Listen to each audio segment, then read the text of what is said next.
Hey man, say man, y'all already know it is a Liberace, the disc jockey, the street minister. Blessing the game with this $1,000,000 smile. I got some special shit for y'all today, man. I got a true legend sitting next to me. We in the building, baby. Yeah. I don't know about no legend, but we in here. You know what I'm saying? Square Biz. What's up? Okay.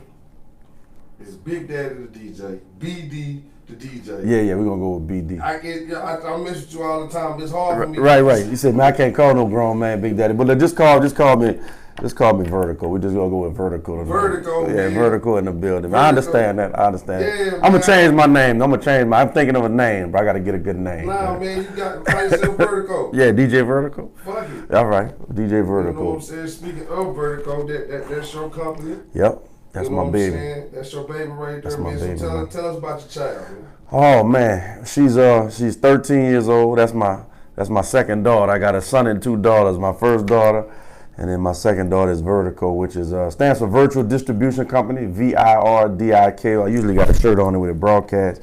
I'm all about branding and marketing, but anyway, man, our sole focus for the last 13 years has been to get new music from experienced new artists to professional DJs, just to get it from one place to the other in a very professional format. That's it.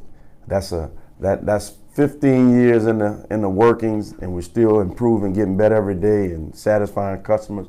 But we get the artists, your artists, any artist that's looking, we get your music to the DJs in a very professional manner. Okay, so just from a number standpoint, like, you know, a lot of cats, have the music distribution site. You Right. know what I'm saying? So on average, you know what I'm saying, if I'm an artist and I'm like, man, I'm trying to get my music out there, how many DJs am I going to potentially touch through your website? Right. I'm gonna answer that two ways since we're just being candid. Okay. The first way I would answer that question is a lot more than you know. The second way is we touch thousands of DJs every day. We service thousands of DJs in over 100 countries. I was talking to a client earlier today, and he was, wanting to get specific numbers. I say, listen, here's the deal. The objective of Virdiko is to get your music to the DJ. I can't guarantee that they're gonna like your music. Right. If I could do that, then I would be in a different business. Right. But we do have mechanisms in place for you to see what DJs think about your music. So we have it fully interactive. So the artists can send the music to the DJs, and the DJs can then leave feedback, rate the record, and then actually start a relationship with the artist and the DJ. And that's the coolest part about it. Because if I'm going to Mississippi and I'm an artist and I've used Virdiko, I can know which DJs, gave me some positive vibes or, gave me some inspiration as far as my record. When I go to Mississippi, I know who to contact. Hey, what's up, DJ Asiatic Black? Hey, man, you left some positive feedback on my song. I'm coming through Jackson, Mississippi. Hey, can we do a meet and greet with some of your DJs? Can I stop through your club, buy you a drink, and build a relationship? And that's the part of the game that went away about 15 years ago when A&Rs went away, is just building a relationship in this music business. But we just try to foster those steps and get you to that point. But man, we service thousands of DJs. I can check my phone right now, but we're not about the phone tonight. I'm about getting something out of this head. But we average about 3,500 DJs now over the last 5 weeks to the site every day, and that's growing. And we can check that. I can tell you how many DJs are online, logged in, and I can tell you how many have been in the system within the last 24 running hours. So, it's sophisticated business now, bro. It's all about data and statistics and knowing, who's on your site. That's what's up. So, like you say, you wanted to fill the void of the A&Rs. So, yeah. I remember I was riding with Hot when I was down there living in Houston. And I remember the exact moment when it hit him that he needed to start to go DJs. I was sitting in the passenger seat. So, we was riding and it was, we had my cat in the back seat. His name was Reggie Reg. I know Reg. Reg. With the dreads. Yeah, Reg with the dreads. He was basically telling how man, we need to do something different and use your platform to spread the music out. And I went down through there. So, what was that moment that you was like, you know what, I'm finna do this? You know what? Mine goes back a little bit further because I've been DJing since 1986. I started when I was 12. Yeah, man. Well, I'm that young, man. You put me out there. I guess you can call me OG now.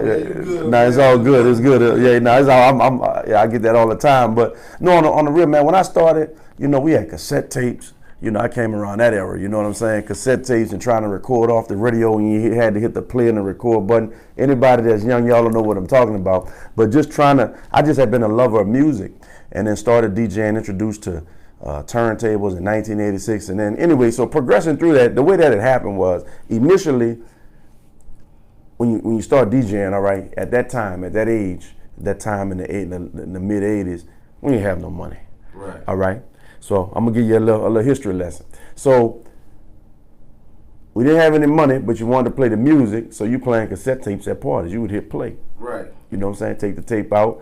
You didn't really have mixers, so you talking or whatever, doing whatever you got to do. Right. So anyway, you progress, you get a little money, your homeboy got a mixer, your other boy got a speaker, I'm going to bring another speaker, and that's really how DJ crews formed. That's just a little history lesson. Okay. Then you had to find somebody who had a car to bring you. So whoever had a van to bring all this heavy stuff, that's how DJ crews really started, all right, in the 80s. Now, if you were a DJ and you didn't have any money and you were serious about it, you could get onto a record pool. Okay. But you had to contact each record company individually and say, hey, I want to be on your pool. But before they let you on the pool, you had to send them all the statistics that you were a legitimate DJ, right? And probably have a cosign at that time. And this was all by mail. You weren't really calling because you didn't really have long distance in your mind. But who you calling on my phone long distance? You call New York, you know, you talking about 60 cents, 70 cents a minute. You follow me? All right. So I'm giving you a little history lesson. I'm going to get there. So anyway, once you get on this DJ list, they will send you a box of records this tall with actually wax in them. Okay? So in this box, you had to listen to all those records and give feedback on these records. And then you have to send a report into the label. And then they will send you the next box of records. That's the only way you got records, bro. That's the only way you got records. Then it went from cassette tapes to the albums, the vinyls, the 12 inches. Then it went to CDs. Then they went from mailing it in to faxing it.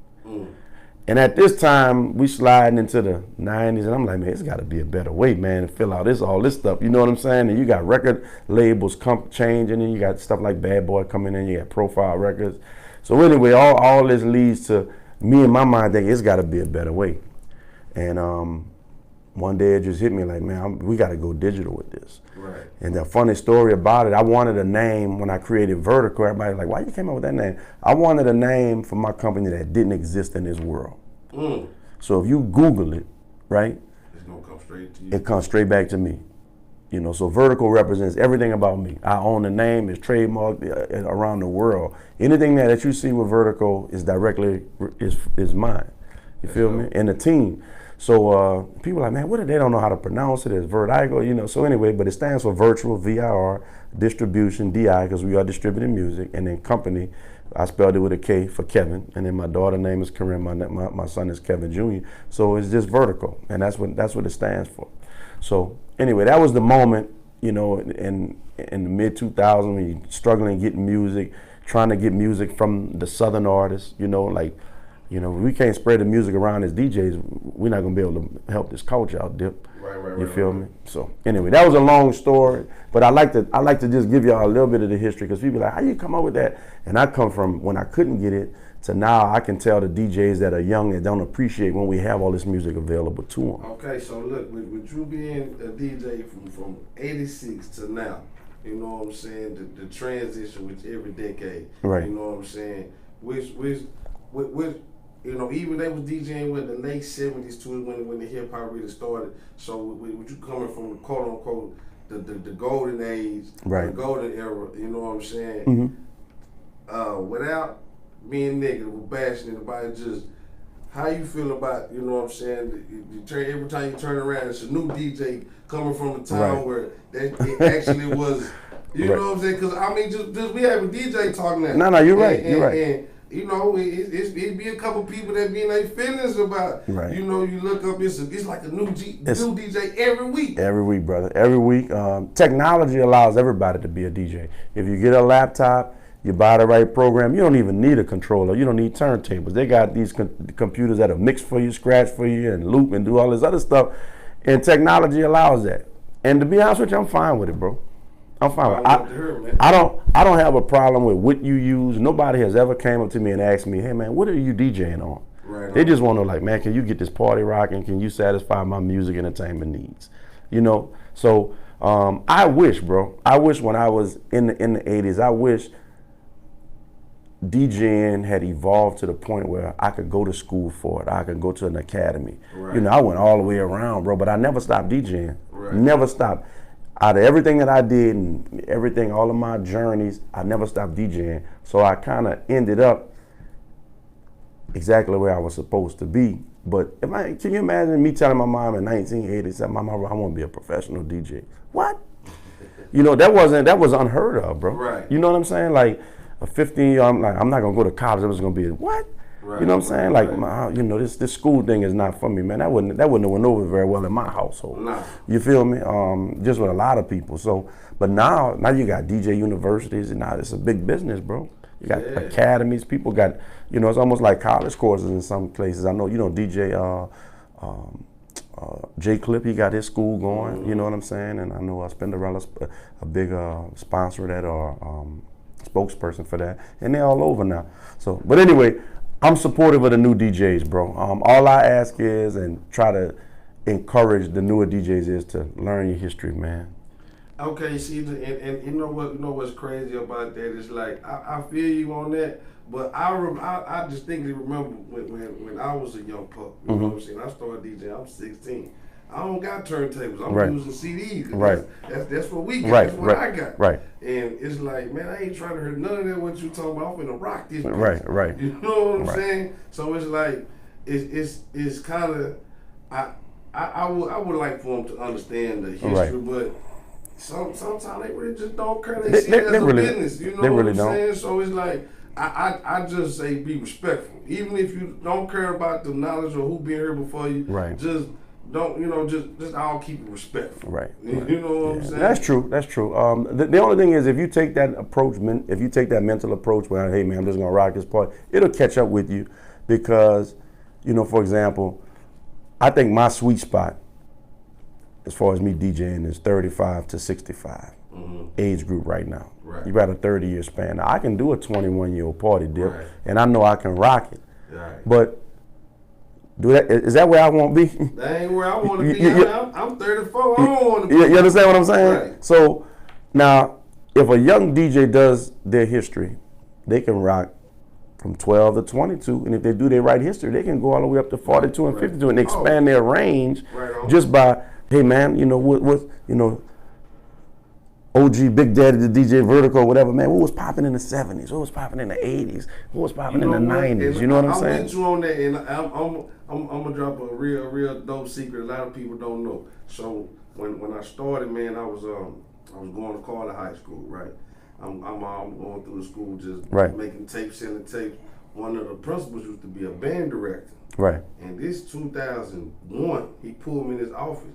And he said, I got something for you. I got some MP3s for you. I'm like, what the fuck is the MP3? Right. He gave me 20 discs from A to Z. Wow. Anybody you can think of, I'm talking about from Ashton and Simpson all the way to Roger and Zach. Wow. You know what I'm saying? On 20 discs, it's about 400 songs on each CD. Whoa. You know what I'm saying? So in that sense, knowing your history, it definitely took me from just doing what I was doing locally with my partners in the neighborhood to now I got the teachers now. Right. You know what I'm saying? I got the older crowd now, so that is vital as far as like learning the history of the music. But man, just like the cats that play basketball, they ain't care about no Dr. Naismith, man. They don't want to hear about no Funk Master this and DJ Scratch Master that. It's unfortunate. It's unfortunate, but if you are serious about it, you know, I've turned this craft of DJing into a business, so I have to stay educated on what the kids want, because I do elementary schools, middle schools, high schools. I do corporate events for Microsoft, Denny's, you know, Carrier, air conditioners, you name it, bro, Samsung. Right. You know, so I have to be, so even though I'm having fun and it's cool, I spend a lot of time researching, okay, what's the latest country music? I ain't got to know all country music, but I better know the top 10. Yeah, you got to know what's hot. I got to know what the hottest EDM records are. I got to know what the latest Afro beats record are. I got to know what these kids are. So right now I'm lucky I have a 15-year-old daughter, and she's musically inclined too. So I do a lot of research. But hey, man, I'll be like Rennie, like what's hot? You know, she's like, oh yeah, you gotta have that little key, and you gotta have this, and like I'm like, who? You know what I'm saying? And I'm in music distribution, bro, and I don't even know. It done been times I done been requested a song. I don't know if it's the person or the name of the song. I can't even. That's wild, bro. I can't even tell. It is like, come on, man. Do I got what? You know? Yeah, that's real, though. And that's crazy, man. But you know.